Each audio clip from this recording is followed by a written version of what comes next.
ሰላም ውድ የአእምሮ ቤተሰቦቻችን እንደምን አላችሁ? እንደተለመደው ወደ እናንተ አዳዲስ ጉዳዮችን ይዘን ቀርበናል።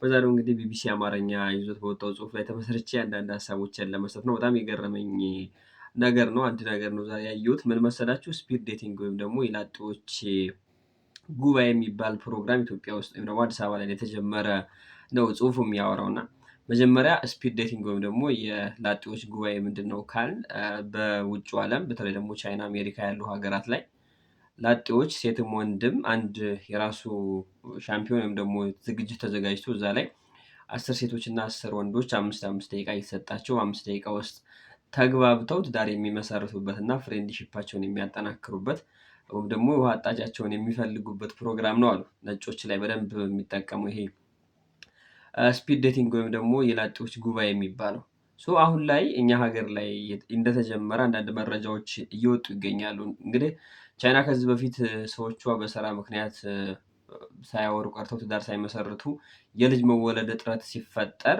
በዚህ አይነት ነገር መንገድ ተፈጥሮ ወይም ደግሞ በመንግስት ፍቃድ ተገኝቶ እንደዚህ አይነት የዴቲንግ ፕሮግራሞች ተፈጥረው ብዙ ልጆች እንደተወለዱ እና ከዛ በኋላ ትዳር እንደ አዲስ እንዳበረታታች እንዲሁም ደግሞ ሌላ ሀገራት በስራ ምክንያት ወይም ደግሞ በተለያዩ ጉዳዮች ሳይገናኙ የኖሩ ሰዎች በዚህ ቦታ እንደሚገናኙ ያደርጉበታል ይባላል በነጮቹ ዓለም።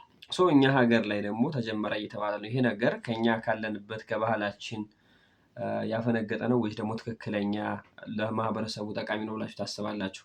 ይሄ ነገር እንግዲህ ሁለት ቤቶች ቦሌና ቡልቡላ ያሉ ቤቶች ጀምረውታል አሉ።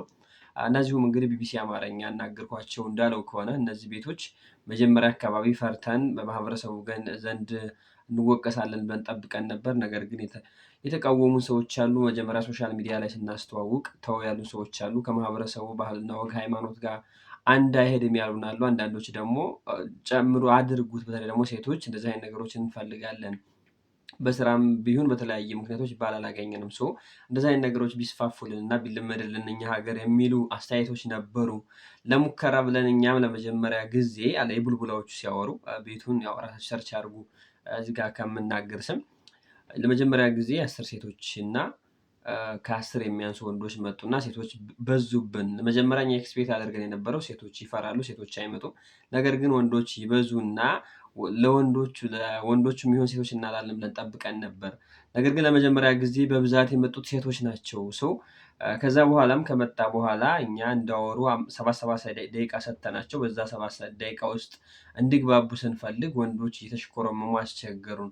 ሴቶች ግን በዛ ነገር ለመጠቀም ደስተኛና ፍላጎት ነበራቸው እንዳለች እና የቦሌውም አሁን ላይ ተጀምሮ እንግዲህ እንደዚህ አይነት ፕሮግራሞች እየተካሄዱ እንዳሉ ነው የተሰማው። እናንተ በዚህ ጉዳይ ምን ትላላችሁ? ይጠቅማል? ሀገራችን ጥሩ ነው ብላችሁ ታምናላችሁ ወይስ ደግሞ ከሀገራችን ከባህልና ከወግ ያፈነገጠ ነገር ነው፣ ሽምግልና ሊቀር ነው ወይ የሚለውን እስኪ ሀሳብ አስተያየታችሁ ስጡበት። ከዚሁ ጋር በተያያዘ እንግዲህ የእድሜም ገደብ እንደተቀመጠ ነው የተሰማው። ከ25 ዓመት በላይ የሆነ ማንኛውም ሰው በዛ ፕሮግራም መሳተፍ እንደሚችል ነው እንግዲህ የተወራ የሚገኘው። እስኪ ሀሳብ አስተያየታችሁን ኮሜንት ላይ